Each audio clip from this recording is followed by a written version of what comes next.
Hitler and the Nazis had been defeated, and now the uneasy truce between the USA and the Soviets had dissolved into a fog of paranoia, secrecy and intrigue. The CIA's first enemy was to be the Red Menace from Russia. Our homes, our nation, all the things we believe in are in great danger. This danger has been created by the rulers of the Soviet Union. In 1946, the CIA was desperate for information and intelligence on the Soviets. It was prepared to employ anyone with insider knowledge on the Russians, even if that meant working with the Nazis. I was in Austria in the 1940s, and we were under tremendous pressure from our superiors to get information about the Soviet zone of Austria and about Soviet troop movements and Soviet political movements in Hungary and Czechoslovakia. And we had nobody. We had nobody, and so we went and recruited people, and we didn't look very closely, there's no doubt about it, we didn't look very closely to the background of these people. Many of these people were hardcore Nazis. Some were out-and-out Nazi war criminals who should have been tried, and many got away with murder.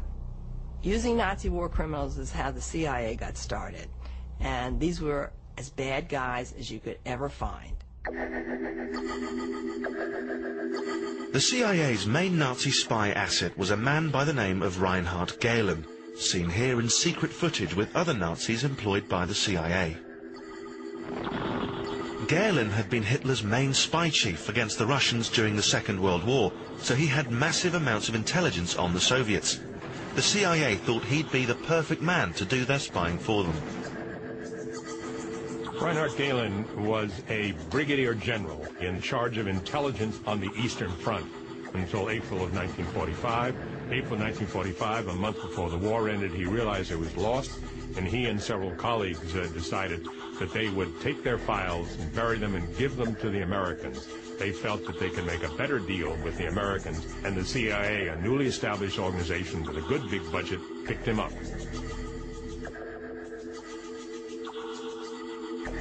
The CIA brought hundreds of Hitler's ex-intelligence officers back to the USA after the war.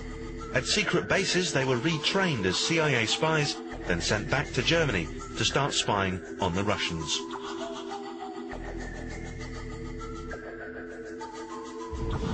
So just how many Nazis were on the CIA payroll? Ex-Congresswoman Elizabeth Holtzman has spent years uncovering the CIA's secret Nazi files. We've discovered already 100 names of Nazi war criminals who were working in Gehlen's operation. They themselves may have been in danger of prosecutions because of their involvement in war crimes. Of course, if they were working for the CIA, that danger was gone. The CIA did a secret deal with the Nazis. In return for their services, the CIA guaranteed that not one of them would be charged with war crimes committed whilst they'd worked for Hitler.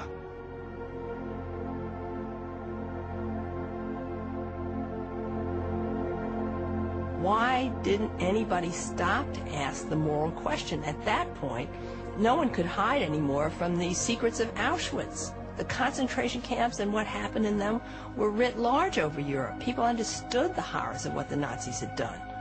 How could we then turn around and protect the very people who were responsible for the deaths and murders of 6 million Jews and millions of non-Jews?